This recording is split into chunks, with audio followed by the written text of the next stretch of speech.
Hello everyone. दोस्तों, इस video में आप लोगों का वेलकम करता हूं फिजिक्स फ्लैश चैनल के इस वीडियो को, जो कि क्लास 11 की प्लेलिस्ट में हम ऐड करने वाले हैं। Motion in a straight line chapter का एक टॉपिक है। दोस्तों, काइनेमेटिक्स इक्वेशन जो आज हम डेवलप करने वाले हैं, जिसका डेरिवेशन आज हम करेंगे, इसके ऊपर एक वीडियो मैं पहले ही कल बना चुका हूं। और वो वीडियो आपको ये बताती है कि जो काइनेमेटिक्स इक्वेशन डेवलप हुई, हमने जो कल काइनेमेटिक्स इक्वेशन को डेवलप किया है, वो वैलिड है कांस्टेंट एक्सेलरेशन के लिए। अगर आपका एक काइनेमेटिक्स इक्वेशन, जो हम लोगों ने तीन काइनेमेटिक्स इक्वेशन को डेवलप किया था, ये सब के सब वैलिड होते हैं कांस्टेंट एक्सेलरेशन के लिए। आप इस बात को ढंग से याद रख लीजिए। और कई बार मैंने ये बात पिछले वीडियो में भी बोली है कि लास्ट वीडियो, जिसकी मैं डिस्क्रिप्शन में लिंक भी दे दूंगा, उसमें अगर आप काइनेमेटिक्स इक्वेशन को देख रहे हैं कि उसको किस तरीके से डिराइव किया गया है, तो उसमें सबसे इंपॉर्टेंट चीज होती है कि ए जो आपका एक्सेलरेशन है वो कांस्टेंट है। ठीक है। और मैंने ये भी बोला था कि वेलोसिटी का अगर ग्राफ वहां देखेंगे तो वेलोसिटी का ग्राफ आपको लीनियर मिलेगा। आज के हम वीडियोस में हम जो ये काइनेमेटिक्स इक्वेशन को डिराइव करेंगे, उसमें कैलकुलस मेथड का यूज करेंगे। कैलकुलस मेथड से हम कांस्टेंट एक्सेलरेशन के लिए काइनेमेटिक इक्वेशन को डिराइव कर सकते हैं। और जब कभी आगे जाकर के इस चैप्टर में तो वो चीज हमें नहीं देखने को मिलेगी, लेकिन कभी जब नॉन यूनिफॉर्म एक्सेलरेशन होगा, तब भी हम कैलकुलस मेथड को यूज कर पाएंगे। ठीक है। नॉन यूनिफॉर्म अगर आपका एक्सेलरेशन है, तब भी आप देखेंगे कि आप कैलकुलस मेथड को यूज कर पाएंगे। तो सबसे पहले जो जरूरी है, आज का हमारा जो मेन टॉपिक है, मेन जो मोटिव है, वो है कांस्टेंट एक्सेलरेशन के लिए काइनेमेटिक इक्वेशन को डिराइव करना। तो एक के बाद एक हम देखते हैं कि कैसे हम इसको डिराइव करने वाले हैं। तो सबसे पहले आप ये बात याद रखिए कि इनमें हर डेरिवेशन को करने से पहले मैं की पॉइंट बोलूंगा, है ना। की पॉइंट बोलूंगा, और वो की पॉइंट को आप अगर रिमेंबर कर लोगे, अगर आप उसको बस याद करोगे, जो कि हर किसी को याद रहेगा, तो आप पूरा डेरिवेशन इजीली कर पाएंगे। डेरिवेशन का जो लास्ट का पॉइंट है, सिर्फ फॉर्मूला इंपॉर्टेंट नहीं है, डिराइव किस तरीके से किया गया है। अगर ये मेथड को आप सीख लेते हैं, है ना दोस्तों, ये आप लोगों को बहुत मैं इंपॉर्टेंट बात बता रहा हूं कि अगर आप मेथड को ढंग से फॉलो करेंगे, आज के डेरिवेशन के मेथड को ध्यान में देंगे, तो आप कभी भी डेरिवेशन को आपको रटना नहीं पड़ेगा, आपको भूलने की बीमारी नहीं होने वाली। आप इजीली इन मेथड्स को फॉलो करके, आप है ना, अगर फॉर्मूला नहीं भी याद है तो भी आप क्वेश्चन को कर लेंगे, क्योंकि आप कंसेप्चुअली स्ट्रांग हो जाएंगे इससे। सबसे पहले जो हमारा पहला काइनेमेटिक्स इक्वेशन है, उसको हम किस तरीके से डिराइव करते हैं। v is equal to v naught plus a t. ठीक है। मैं इसको डिराइव करना आपको सिखाने वाला हूं, और ये बहुत ही आसान है। बस की पॉइंट को आप देख लीजिए, और वो भी आपको याद करने की जरूरत नहीं है। आपने एक बार इनको सिर्फ है ना देख लिया, ढंग से ऑब्जर्व कर लिया, सिर्फ ऑब्जर्वेशन में लेकर के आ गए इन पॉइंट्स को, तो आपको ना बहुत आसानी होने वाली है। तो हमने देखा कल ये एक ग्राफ देखा था। ठीक है। ये वेलोसिटी वर्सेस टाइम ग्राफ है। वाई एक्सिस में वेलोसिटी है और एक्स एक्सिस में आपका टाइम है। ठीक है। तो आप देखते हैं कि जब time t equal to zero था, जब time t equal to zero था, तो उस पॉइंट पे वेलोसिटी कितनी थी। उस पॉइंट पे वेलोसिटी कितनी थी, v नॉट, है ना। जब time t equal to zero था, उस पॉइंट पे ये ग्राफ मुझे बता रहा है कि मेरी वेलोसिटी है v नॉट। और जब मैं किसी पॉइंट, ये वाले पॉइंट पे आ गया, तो यहां पे वेलोसिटी v है। ठीक है। अब ध्यान दीजिएगा, हमें इंस्टेंटेनियस एक्सेलरेशन का फॉर्मूला पड़ता है dv/dt। इसमें किसी को किसी तरीके की प्रॉब्लम नहीं होना चाहिए। अगर दोस्तों आपको ये नहीं पता है कि एक्सेलरेशन क्या होता है, तो प्लीज आप क्लास 11 की motion in a straight line के प्लेलिस्ट में जाइए और एक्सेलरेशन क्या होता है उसको जरूर ध्यान से पढ़ लीजिए। उसकी लिंक भी मैं डिस्क्रिप्शन में दे दूंगा। तो आपको एक्सेलरेशन पता चल गया है, dv/dt है। आप देखिएगे कि acceleration a into D T अगर मैं करूंगा तो ये dv के बराबर हो जाएगा। अब मैं दोनों साइड इंटीग्रेट करने वाला हूं।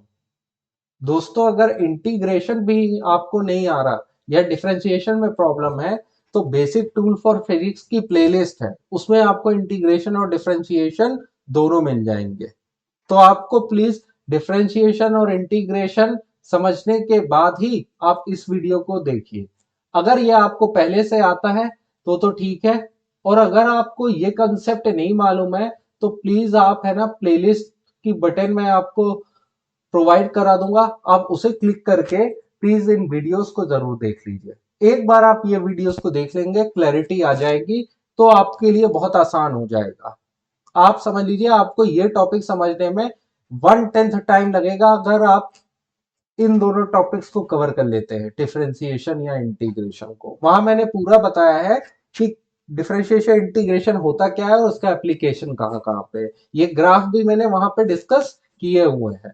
तो जरूरी नहीं है कि ये ग्राफ मैंने यहाँ बताया तो वहां पे आपको डिस्कशन में देखने को नहीं मिलेगा।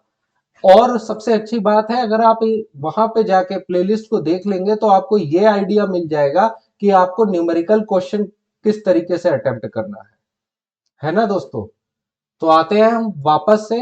हमने देखा नंबर 1 जो हमारा स्टेप था, एक्सेलरेशन क्या है, dv/dt। बस आप इतना याद कर लीजिए, आप इतना याद कर लीजिए कि एक्सेलरेशन आपको पता भी है। ये आपको पता भी है कि इंस्टेंटेनियस एक्सेलरेशन मतलब dv/dt। आप dt को यहां ले जाके इंटीग्रेट करेंगे तो आपको कहां से कहां तक इंटीग्रेट कर रहे हैं ये इंपॉर्टेंट है। तो देखिए, जब आप यहां dt के रेस्पेक्ट में, टाइम के रेस्पेक्ट में जब आप इंटीग्रेट कर रहे हो, तो आप ये बात ध्यान से देखिए, टाइम के रेस्पेक्ट में जब आप इंटीग्रेट कर रहे हो तो टाइम कहां से शुरू हो रहा है, 0 से पॉइंट टी तक। ये जो पॉइंट है जहां तक वेलोसिटी v गई है वो टाइम क्या है आपका, t। तो लोअर लिमिट इंटीग्रेट के नीचे में आप 0 लिखोगे, आप कहां तक गए, टाइम t तक गए। सिमिलरली जब टाइम 0 था, टाइम t इक्वल टू 0 पे आपकी वेलोसिटी कितनी थी, ध्यान से देखिए, v naught. Time t equal to 0 पे आपकी वेलोसिटी कितनी थी, v नॉट। और जब टाइम t था, जब आपका टाइम t हो गया तो आपकी वेलोसिटी कितना था, v। जब आप ये देख लेते हो तो आप ध्यान से देखिए कि इंटीग्रेट करने के बाद इंटीग्रेशन में a बाहर आ जाएगा और आपका अंदर क्या होगा, अंदर आप ध्यान से देखिएगा, अगर आपको इंटीग्रेशन आता है तो dt का इंटीग्रेशन होता है t। ठीक है, आपका dt का इंटीग्रेशन होता है t। तो अगर आप इसको लिखते हैं, अब t की आपको लिमिट पुट करनी पड़ेगी। ठीक है, dv का इंटीग्रेशन क्या होगा, v। v नॉट से वेलोसिटी कितनी है, v तक के बराबर है। तो यहां पे हमेशा याद रखना, जब आप यहां पे वैल्यू रखोगे तो upper limit minus lower limit होता है। अपर लिमिट है t और लोअर लिमिट है 0, तो आपको t माइनस 0 लिखेंगे। ठीक है, यहां v है तो अपर लिमिट क्या है v, लोअर लिमिट क्या है v नॉट। ये क्या हो जाएगा, v माइनस v नॉट। ठीक है, तो a इंटू टी करेंगे equal to v minus v naught. ठीक है, तो आप देखिए v की वैल्यू क्या होगी, v की वैल्यू क्या होगी, v not plus of a into T. v की वैल्यू क्या हुई, v not plus a T. दोस्तों ये होता है काइनेमेटिक्स का आपका फर्स्ट इक्वेशन। यही आपका काइनेमेटिक्स का फर्स्ट इक्वेशन है जो कल मैंने डिराइव किया था। आप देखिए कैलकुलस के मेथड से डिफरेंशिएशन और इंटीग्रेशन की मदद से कितना इजीली ये इक्वेशन डिराइव हो गया। यहाँ पे जो आपका पॉइंट है याद करने का वो यहां से चालू होता है। एक्सेलरेशन क्या है? D v by d t. हर किसी को ये बात पता है। ठीक है दोस्तों, अब हम बिना टाइम वेस्ट किए आगे के लेक्चर को देखते हैं। हमें वहां एक्सेलरेशन क्या था? D v by d t. अब हम यहाँ काइनेमेटिक्स की सेकेंड इक्वेशन को अब डिराइव करने वाले हैं। अब इस सेकेंड इक्वेशन को डिराइव करने के लिए मैं क्या ले रहा हूं? मैंने ये वेलोसिटी टाइम ग्राफ ले ही लिया है। ठीक है, ये वेलोसिटी टाइम ग्राफ जो वहां पे था यहां पे भी ले लिया है। और देखिए ये टाइम टी है। आपको सारी की सारी चीजें पता है, मैं दोबारा यहां रिपीट नहीं कर सकता। अब हम देखते हैं, जैसे a equal to d v by d t है, मैंने बोला था आप बस इतना याद रखिए। तो आप यहां देखेंगे वेलोसिटी को भी तो मैं लिख सकता हूं dx बाई डी टी। बस आपको इतना ही याद रखना है। अगर आपको इतना याद है, जैसे यहां याद था, सिर्फ इसको याद कर लीजिए। जैसे एक्सेलरेशन dv बाई dt है, v dx बाई dt है, ये पिछले लेक्चर्स में हम डिस्कस भी कर चुके हैं, तो कुछ भी याद रखने जैसा नहीं है। तो आपका क्या आएगा? आप इसको लिख सकते हैं v dt equal to dx, v dt equal to dx। आप देखेंगे तो ये यहां पे दोनों को इंटीग्रेट करना है। अब ये ग्राफ मैंने क्यों लेकर के आया आप लोग के सामने, तो आपको समझ में आएगा कि ये ग्राफ में जब time t equal to zero था, जब time t equal to zero था, तो time t equal to zero पे वेलोसिटी थी v नॉट, और time t equal to zero पे ही किसी ऑब्जेक्ट की पोजीशन कितनी है। ये जो ग्राफ है ये पोजीशन टाइम ग्राफ है। जहां ऊपर वेलोसिटी थी, यहां बॉडी की आपको इस ग्राफ में पोजीशन बताई गई है ना।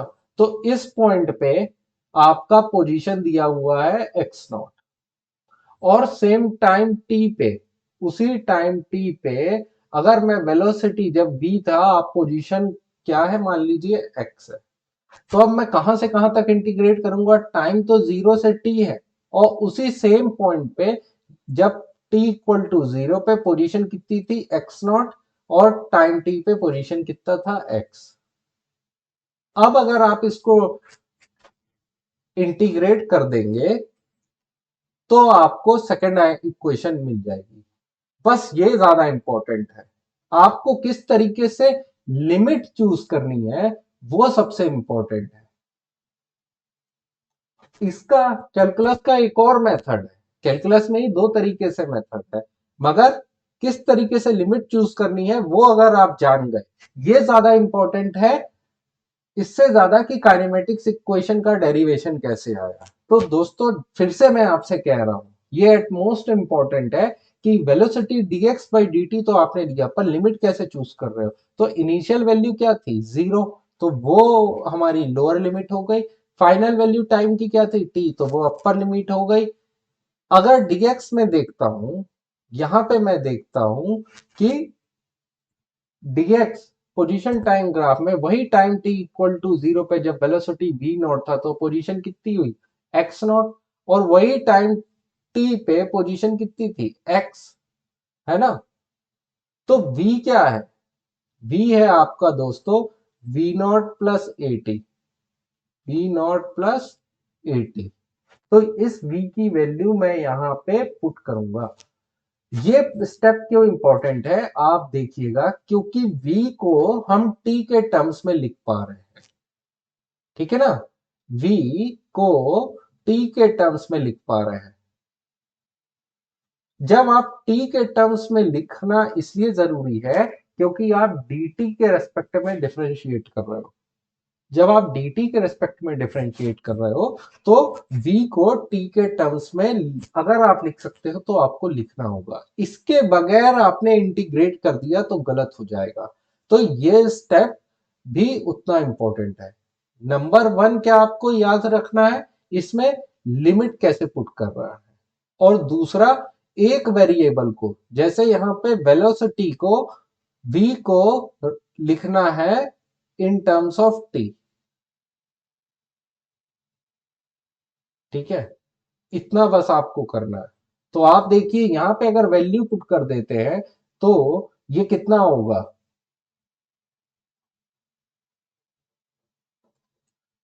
X not. ठीक है, अब मैं इसको इंटीग्रेट कर रहा हूं, तो ये इंटीग्रेशन कितना है, v not D T. Integration अलग अलग हो जाता है, आपको इंटीग्रेशन प्लीज मैं फिर दोबारा कह रहा हूं, सीख करके ही इसको वीडियो को देखिए। ठीक है, अब ये दो टर्म्स के बाद मैं देखता हूं, अगर मैं आगे लिखता हूं तो मेरा हो जाता है v नॉट डी टी का हो जाता है t 0 to t। अब a है, इंटीग्रेशन हमें कहां से कहां तक, एक कांस्टेंट है तो इंटीग्रेशन के बाहर आ जाता है, कोई भी कांस्टेंट हो तो आप t को डिफरेंशिएट इंटीग्रेट कर देंगे। और dx का इंटीग्रेशन अगर मैं लिखता हूं तो ये हो जाता है x नॉट से x तक की वैल्यू। अब आप ध्यान दीजिए, ये हो गया v नॉट t माइनस 0। अब आप t को इंटीग्रेट करेंगे तो ये हो जाएगा t² 2 0 to t। और इसको आप इंटीग्रेट कर देते हैं तो x माइनस एक्स नॉट। ठीक है, अब v नॉट इंटू टी यहां लिख दीजिए, v नॉट इंटू टी। अब यहां पे आप वैल्यू पुट करेंगे तो ये क्या हो जाएगा, a t² 2। ठीक है, तो ये हो गया x minus x naught equal to v naught plus a t² 2। यही आपकी काइनेमेटिक्स की सेकेंड इक्वेशन है। ठीक है दोस्तों, यहां तक आप नोट कर लीजिए। उसके बाद उसके बाद दोस्तों बहुत ही इंपॉर्टेंट जो बात मैं बताने जा रहा हूं, क्योंकि यहां देखेंगे आप तो कई लोग बोलेंगे कि सर आपने जब है ना लास्ट वीडियो में डेरिवेशन कराया था तो x तो हमारा था v not t plus a t² 2, पर यहां पे x नॉट भी आ रहा है, तो उसके बारे में भी हम बात कर लेते हैं।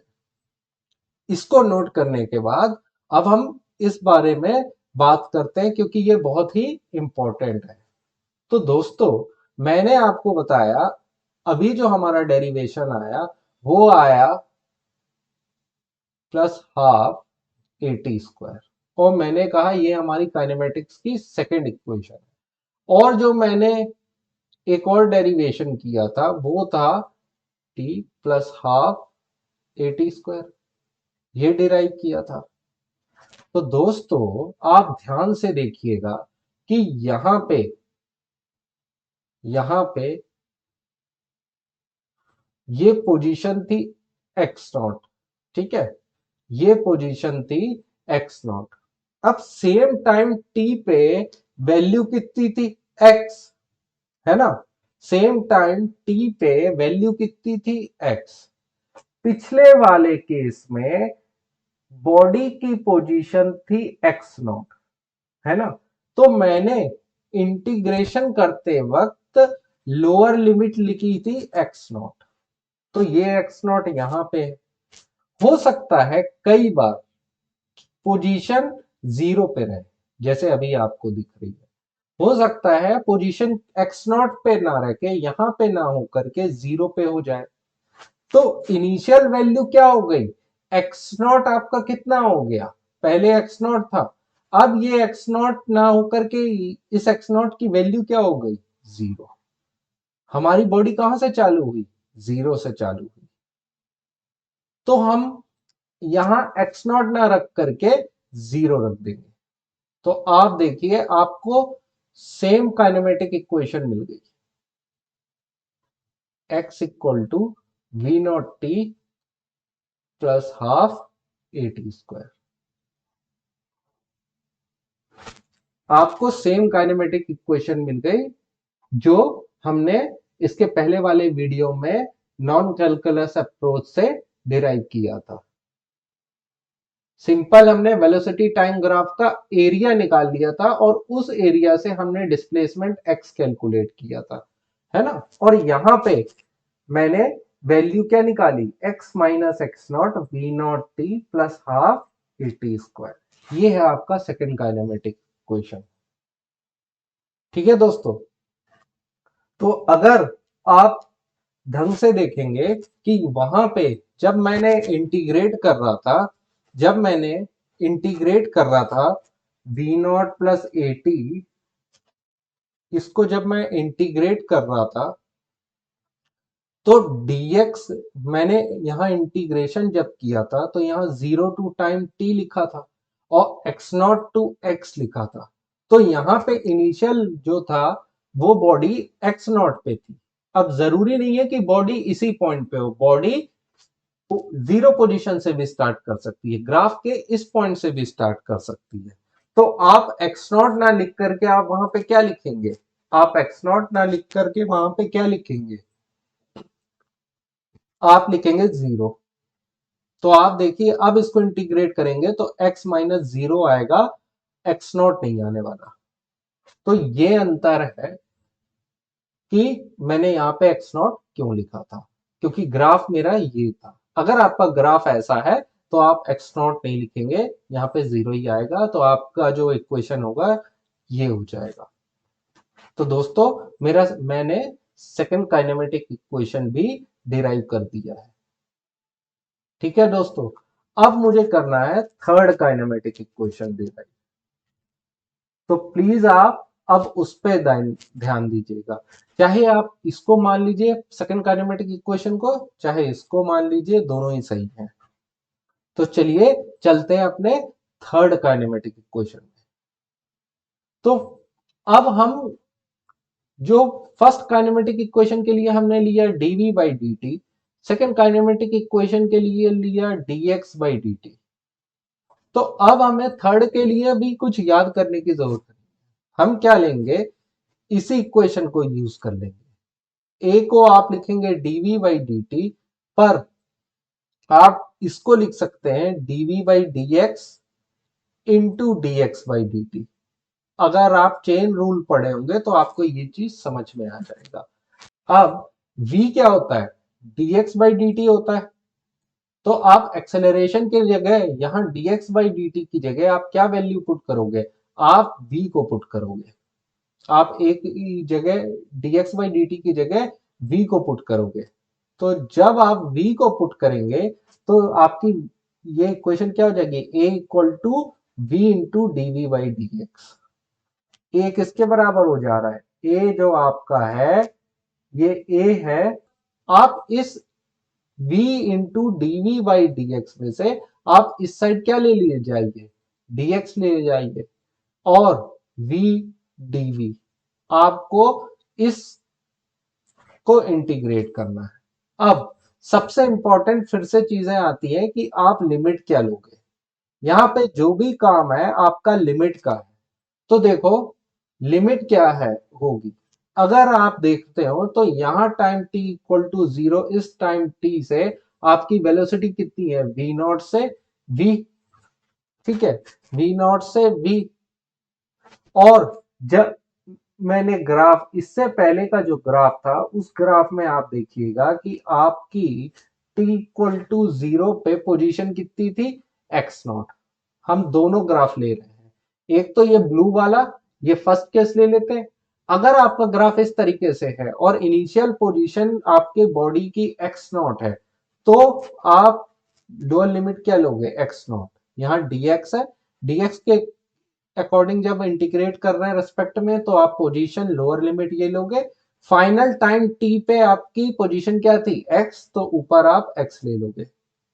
उसी तरीके से वेलोसिटी कितनी थी, t इक्वल टू 0 पे इनिशियल टाइम पे वेलोसिटी थी v नॉट, तो आप लोअर लिमिट में v नॉट ले लोगे। और अब टाइम जब t था तो अपर लिमिट कितना हो जाएगा v, आप ये पुट कर दोगे।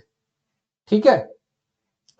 तो इसके बाद आप ध्यान दीजिएगा, इसके बाद एक जो बहुत जरूरी चीज है कि अगर मेरा ग्राफ ब्लू कलर वाला ना हो करके व्हाइट कलर वाला होता, ठीक है, अगर मेरा ग्राफ ब्लू कलर का ना हो करके व्हाइट कलर का होता, तो मेरी इनिशियल जो पोजीशन है वो क्या थी, 0। तो आप यहां जब लिमिट लेते तो वो 0 टू एक्स लेते, 0 से आपकी चालू होती और फाइनल वैल्यू आपकी क्या थी, x। तो इनिशियल वैल्यू आपकी लोअर लिमिट हो गई और फाइनल वैल्यू आपकी अपर लिमिट हो गई, जो कि हमने x ली है। और वेलोसिटी तो सेम थी, v0 टू v। तो ये दोनों इक्वेशन ग्राफ के अपने अपने ग्राफ के अकॉर्डिंगली बिल्कुल करेक्ट है। तो दोस्तों आगे बढ़ते हैं और हमें यह भी देखना है कि हम इसके आगे, बस यही इंपॉर्टेंट है। आप देख लीजिएगा कैलकुलस मेथड में लिमिट पुट करना सबसे इंपॉर्टेंट है। तो अगर एक बार आप ये लिमिट कर पुट करना सीख गए तो आपको, आप याद रखिए डेरिवेशन तो आपको याद रखने की जरूरत ही नहीं है। आपको सिर्फ लिमिट अगर पुट करना आ गया तो क्वेश्चन आप अपने आप कर ले जाएंगे। आपको फॉर्मूला याद रखने की कभी जरूरत नहीं पड़ने वाली। तो हम पहले इस मेथड से कर लेते हैं डेरिवेशन। तो इंटीग्रेशन डीएक्स का क्या होगा, एक्स, लोअर लिमिट पुट करेंगे x not, upper limit put करेंगे एक्स। उसी तरीके से जब आप v को इंटीग्रेट करेंगे तो ये क्या हो जाएगा, v² बाई 2, कहा v0 से v तक, है ना। तो ये क्या है, a x माइनस x0, है ना। और जब वैल्यू पुट करेंगे, अपर लिमिट आप जब पुट करेंगे तो वो हो जाएगा v²/2। और जब लोअर लिमिट पुट करेंगे तो वो हो जाएगा v²0/2। तो ये जो आपका 2 है, ये जो आपका 2 है, आप मल्टीप्लाई कर देंगे, ये 2 को आप यहां मल्टीप्लाई कर देंगे। तो ये क्या हो जाएगा, 2a(x−x0). तो ये हो गई आपकी थर्ड काइनेमेटिक इक्वेशन।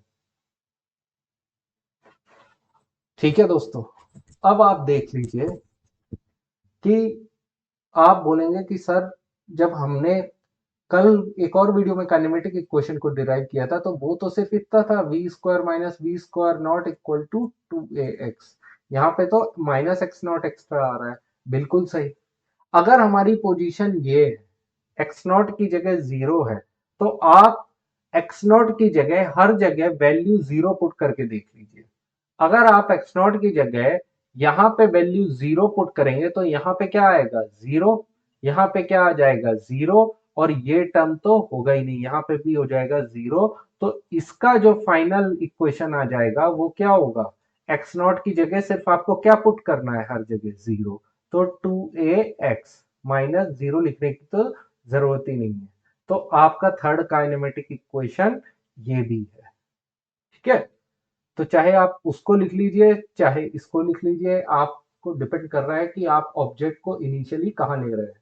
अगर x0 ले रहे हैं, ऑब्जेक्ट आपका इनिशियली x0 पे है, तो ये इक्वेशन ठीक है। ऑब्जेक्ट इनिशियली 0 पे है तो ये इक्वेशन ठीक है। तो दोस्तों देखिए, नंबर 1 आपको हमेशा याद रखना है कि एक्सेलरेशन, इंस्टेंटेनियस एक्सेलरेशन या इंस्टेंटेनियस वेलोसिटी की क्या डेफिनेशन है, आप उसको लिखेंगे जैसे a=dv/dt। और यहां पे dx/dt हमने पुट किया था, है ना। आपको ये याद रखना है। दूसरा, आपको लिमिट कैसे पुट करनी है ये याद रखना है। और लिमिट आप ग्राफ देख करके पुट करते हो। लोअर वैल्यू आपकी लोअर लिमिट हो जाएगी और फाइनल वैल्यू आपकी हायर लिमिट हो जाएगी। और उसके बाद आपको आना चाहिए इंटीग्रेशन। अगर ये तीन चीजें आती हैं तो आप काइनेमेटिक इक्वेशन को डिराइव कर लोगे। आप इससे पहले वाले जो वीडियो है, अगर नॉन कैलकुलस अप्रोच से भी करोगे तो ठीक है, लेकिन कैलकुलस मेथड से आप आगे जाके नॉन यूनिफॉर्म एक्सेलरेशन के भी डेरिवेशन कर पाओगे। तो प्लीज आप इतना है ना रिवाइज कीजिए, और उसके बाद हम लोग मिलते हैं नेक्स्ट लेक्चर में। नेक्स्ट लेक्चर में हम इसी का यूज करते हुए देखेंगे कि फ्री फॉल एक्सेलरेशन क्या होता है। फ्री फॉल केस हम देखने वाले हैं, उसके बाद लाइन से हम क्वेश्चंस करेंगे। तो प्लीज आप है ना वीडियो को लाइक कीजिए, सब्सक्राइब कीजिए, कमेंट कीजिए।